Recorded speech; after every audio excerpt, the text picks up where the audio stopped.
지난 30일 우크라이나 전선에서 벌어진 일은 전쟁의 역사를 완전히 다시 쓰고 있습니다. 무인 지상 로봇 9,000건의 작전 투입, 불과 넉 달 전만 해도 하루 100건이 채 안 되던 수치가 지금은 하루 290건을 돌파했거든요. 사람이 아닙니다. 기관총을 단 소형 로봇이 참호 속으로 돌진하고 대전차 지뢰 12개를 실은 자폭 로봇이 적 벙커를 통째로 날려버리고 있죠. 러시아가 유일하게 믿었던 압도적 병력 수라는 카드, 그게 지금 기계 앞에서 무너지고 있습니다. 오늘은 이 전쟁을 근본부터 뒤흔들고 있는 우크라이나 로봇 군단의 실체를 낱낱이 파헤쳐 보겠습니다. 숫자부터 보시죠. 2025년 11월 우크라이나군이 지상 로봇으로 수행한 작전은 한 달에 2,900건이었습니다. 하루로 치면 고작 100건도 안 되는 수준이었거든요. 솔직히 이 정도면 시범 운용 단계라고 봐도 무방했습니다. 그런데 12월이 되자 이 숫자가 갑자기 5,200건으로 뛰어올랐습니다. 한 달 만에 거의 2배가 된 거죠. 여기서 멈추지 않았습니다. 1월에는 7,900건을 찍더니 3월에는 드디어 9,000건이라는 경이로운 벽을 넘어섰거든요. 하루 평균 290건 이상, 쉽게 말해서 5분에 한 번꼴로 전선 어딘가에서 로봇이 작전을 수행하고 있다는 뜻입니다. 중간에 2월 한 달간 증가세가 잠깐 주춤하긴 했는데요. 그건 숨 고르기에 불과했죠. 3월 들어서 다시 폭발적으로 치솟으면서 이전의 모든 기록을 단숨에 갈아치웠습니다. 이게 왜 중요하냐면요. 이 가파른 곡선이 의미하는 건 단 하나입니다. 지상 로봇이 더 이상 실험적인 보조 장비 수준에 머물지 않는다는 거예요. 포병이나 보병처럼 전장의 핵심 전력으로 완전히 자리를 잡은 겁니다. 석 달 전만 해도 하루 100건이던 게 지금 290건이라는 건 단순한 양적 증가가 아니라 전쟁을 수행하는 방식 자체가 근본부터 바뀌고 있다는 강력한 신호거든요. 한 우크라이나 여단 지휘관은 이렇게 말했습니다. 예전엔 로봇이 있으면 좋은 수준이었는데 지금은 로봇 없이는 작전 계획 자체가 성립하지 않는다고요. 전선의 의존도가 완전히 달라진 겁니다. 넉 달 만에 3배가 뛴 이 숫자, 이건 단순한 통계가 아니라 전쟁의 판 자체가 뒤집히고 있다는 증거입니다. 이 로봇들이 특정 정예 부대만의 전유물이었다면 이렇게까지 주목받지 못했을 겁니다. 진짜 놀라운 건 지금 우크라이나 전군으로 퍼지고 있다는 사실이거든요. 2025년 12월만 해도 지상 로봇을 실전에서 굴리는 부대는 고작 67개에 불과했습니다. 그런데 불과 몇 달 사이에 이 숫자가 167개를 돌파했어요. 150% 이상 늘어난 거죠. 의료대대부터 강습여변, 공중강습여단까지 부대의 성격을 전혀 가리지 않습니다. 국방부가 최우수 로봇 운용 부대로 꼽은 곳들의 면면을 보면 이게 더 확실해지는데요. 제1 독립의료대대는 총탄이 빗발치는 전선에서 부상병 후송에, 제3 독립강습여단은 적진 한복판을 뚫는 돌파 작전에, 제92 독립강습여단은 진지사수를 위한 방어전에 각각 로봇을 투입하고 있거든요. 같은 기계를 완전히 다른 목적과 전술에 맞춰서 쓰고 있다는 겁니다.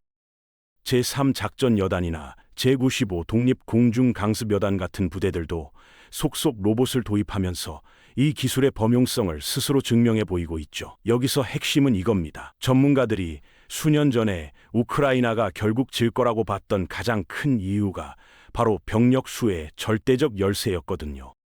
러시아 인구가 4배나 되니까요. 그런데 지금 그 압도적으로 불리한 싸움에서 우크라이나가 팽팽하게 버티고 있는 비결, 전문가들은 하나같이 로봇과 드론 기술의 전군 확산을 꼽습니다. 단순히 기술력이 뛰어나서가 아니라 그 기술을 전군 차원에서 놀라운 속도로 흡수하고 현장에 즉각 적용하는 실행력이 압도적이라는 거예요.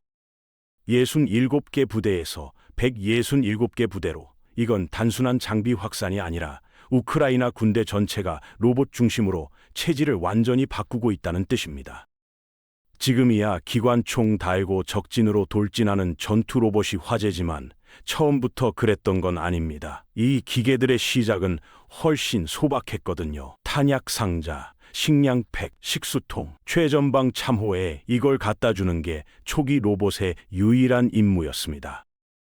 그런데 이 단순한 임무가 왜 그렇게 절실했냐면요. 러시아군의 드론 감시망이 전선의 하늘을 빈틈없이 덮고 있었기 때문입니다. 트럭이 움직이면 즉시 포착됩니다. 병사가 물자를 짊어지고 뛰어도 마찬가지죠.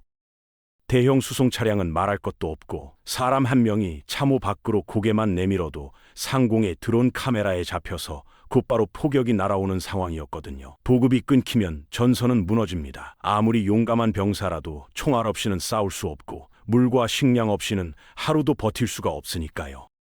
그래서 등장한 게 바로 소형 지상 로봇이었습니다. 엔진 소음이 작고 덩치가 워낙 작아서 덤불 사이로 위장하기가 쉬웠거든요. 포크로우스크 전투가 대표적인 사례입니다. 그 지옥 같은 공방전에서 전방 부대가 받은 생존 보급품의 무려 90%가 오직 이 로봇을 통해서만 전달됐습니다.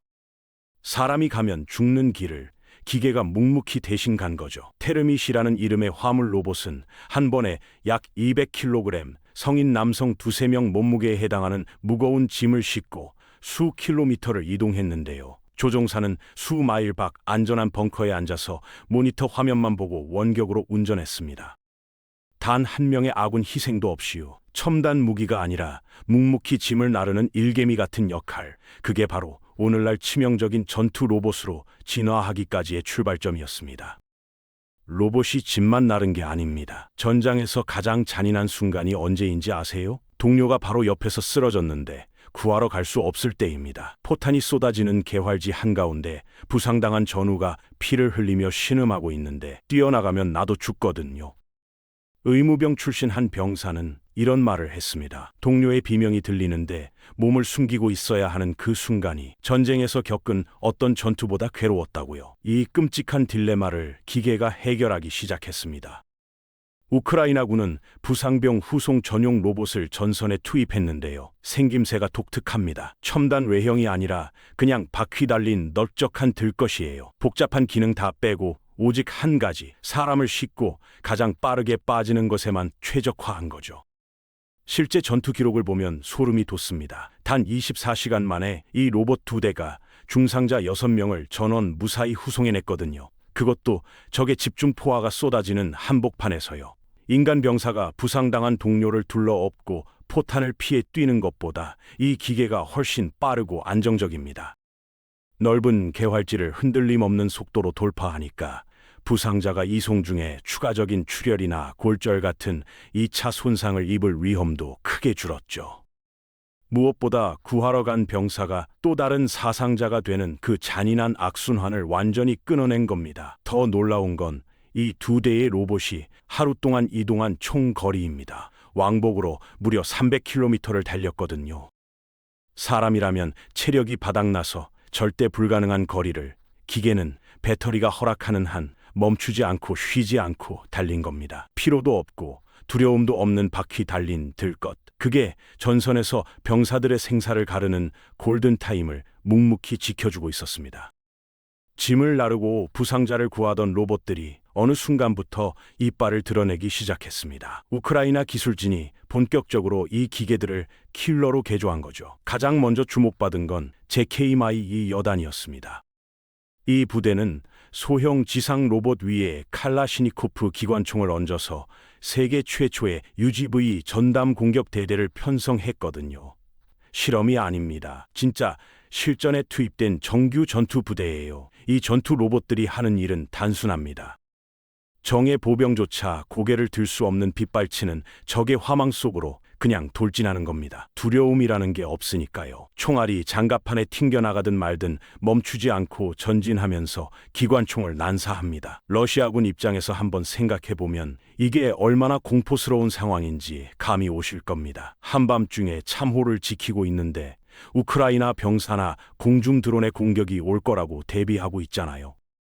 그런데 갑자기 어둠 속에서 낮은 엔진 소리와 함께 정체불명의 소형 기계가 기관총을 쏘면서 다가오는 겁니다. 사람이 아니니까 항복 신호를 보낼 상대도 없고 총으로 명중시켜 쓰러뜨려도 아무런 의미가 없죠. 그 로봇 뒤에 또 다른 로봇이 줄지어 오니까요. 설령 대전차 무기를 동원해서 한 대를 완전히 박살내더라도 후방에서 즉시 새로운 기계가 투입됩니다. 러시아군이 한 명의 인간 병사를 잃으면 그건 돌이킬 수 없는 영구적 손실이지만 우크라이나가 로봇 한 대를 잃는 건 공장에서 새로 한 대 찍어내면 그만인 문제거든요.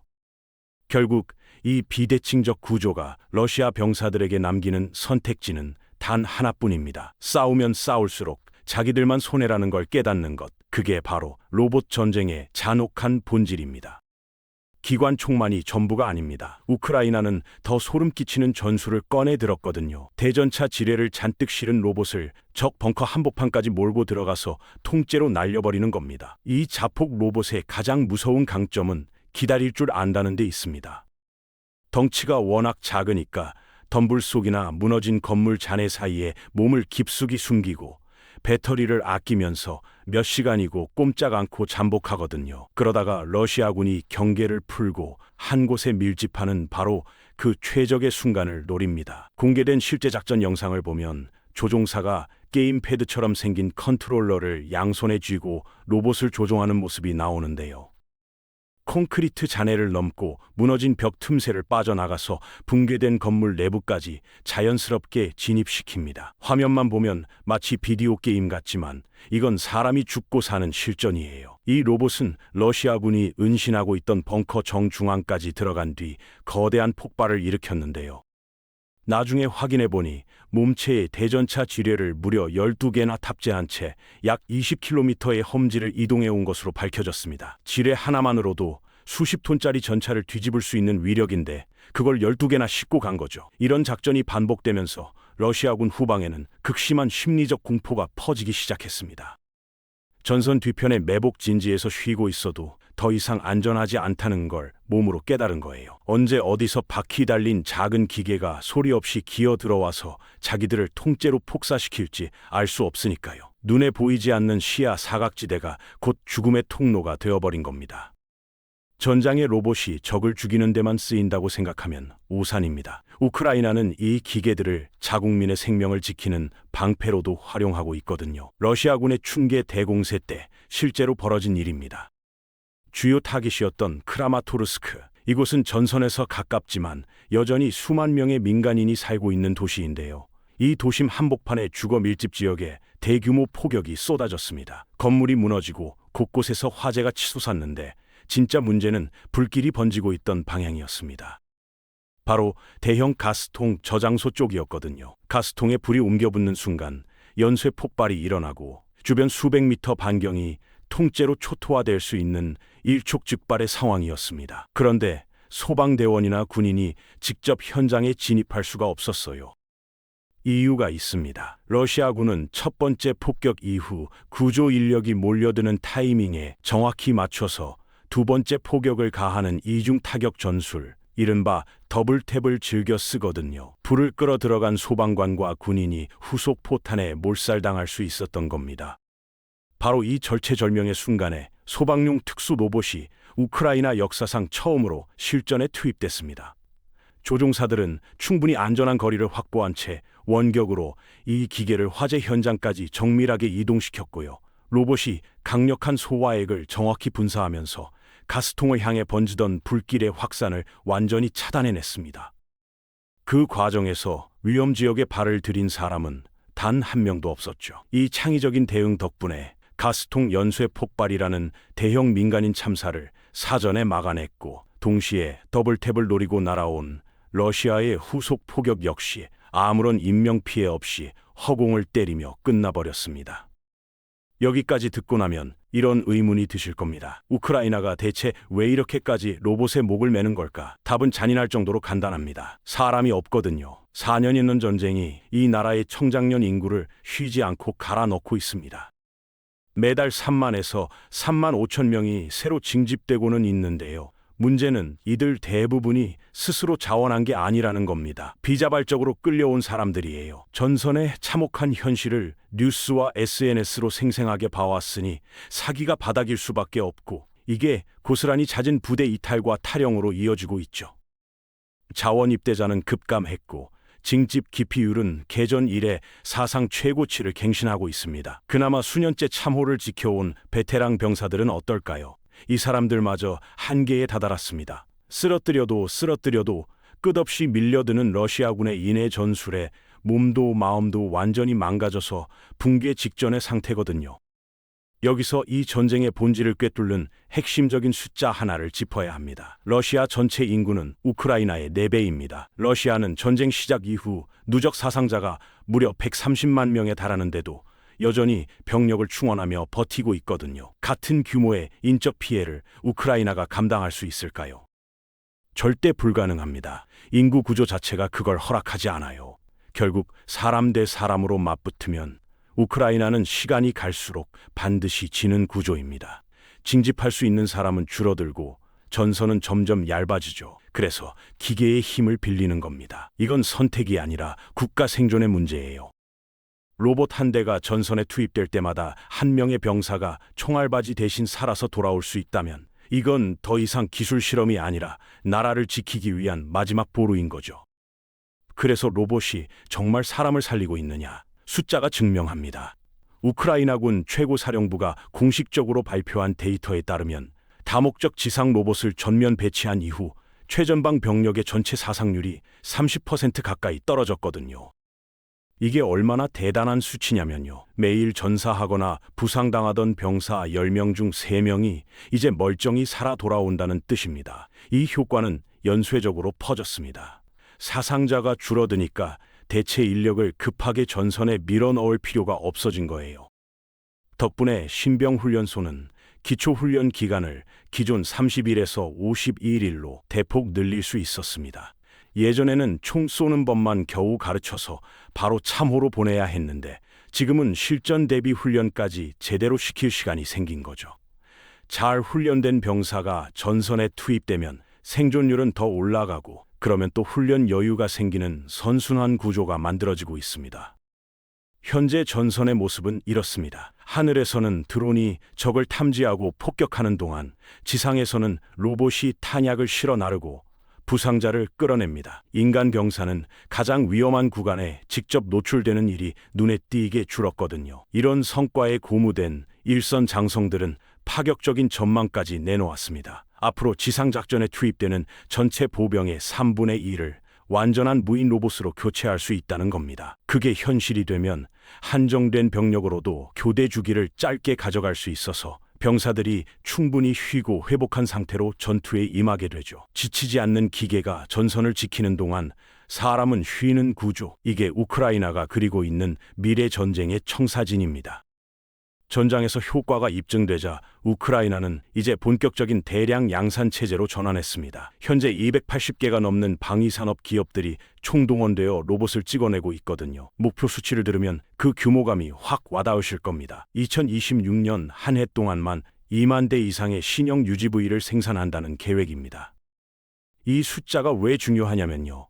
이 로봇들이 각각 100kg의 짐만 옮겨도 정규군 5만 명을 새로 징집한 것과 맞먹는 군사적 가치가 만들어지거든요. 징집할 사람은 바닥나고 있는데 기계가 그 빈자리를 채워주는 구조인 겁니다. 실제 사례를 하나 보면 이게 더 실감이 나는데요. 한 여단이 UGV를 활용해 수송한 총 군수 물량을 역산해봤더니 인간 병사들이 각자 20kg씩 짊어지고 맨몸으로 날랐을 경우 무려 1만 명이 동원되어야 하는 어마어마한 양이었습니다. 로봇 수백 대가 병사 하나만 명분의 노동력을 고스란히 대체해버린 거죠. 당연히 러시아도 가만히 앉아서 당하고만 있지는 않습니다. 자신들의 인해 전술이 기계에 의해 체계적으로 무력화되고 있다는 걸 뒤늦게 깨달은 러시아군은 우크라이나 무인기만을 전문적으로 추적하고 파괴하는 안티드론 전담 부대를 긴급하게 창설했거든요. 그런데 결과가 어떻냐면요. 번번이 실패하고 있습니다. 이유는 명확합니다. 사람보다 훨씬 작고 은폐에 능한 이 로봇들은 덤불 사이, 건물 잔해 틈새, 하수구 속으로 파고들어서 탐지 자체가 극도로 어렵거든요. 거기다 지뢰밭이나 유독가스가 가득한 오염지대처럼 인간 병사가 절대 진입할 수 없는 극한 지형도 아무렇지 않게 돌파합니다. 수만 대의 로봇이 전선 곳곳에서 동시다발적으로 움직이는데 구시대적인 인력 기반 대응으로 이걸 막아내겠다는 건 애초에 이길 수 없는 싸움을 시작한 것과 다름없는 거죠. 한 달 9,000건. 군사 전문가들은 이 숫자조차 거대한 폭풍의 서막에 불과하다고 입을 모읍니다. 수만 대의 로봇이 쏟아져 나오는 순간 러시아가 유일하게 믿어왔던 압도적 병력이라는 카드는 완전히 무용지물이 됩니다. 사람의 피를 강요하는 소모전과 차가운 강철의 대결. 그 끝에 서 있는 건 결국 지치지 않는 쪽이겠죠. 끊임없이 진화하는 우크라이나의 로봇 군단이 침략자를 서서히 말려가고 있습니다. 21세기 가장 혁신적인 전쟁 억지력의 탄생. 우리는 지금 그 역사를 목격하고 있습니다.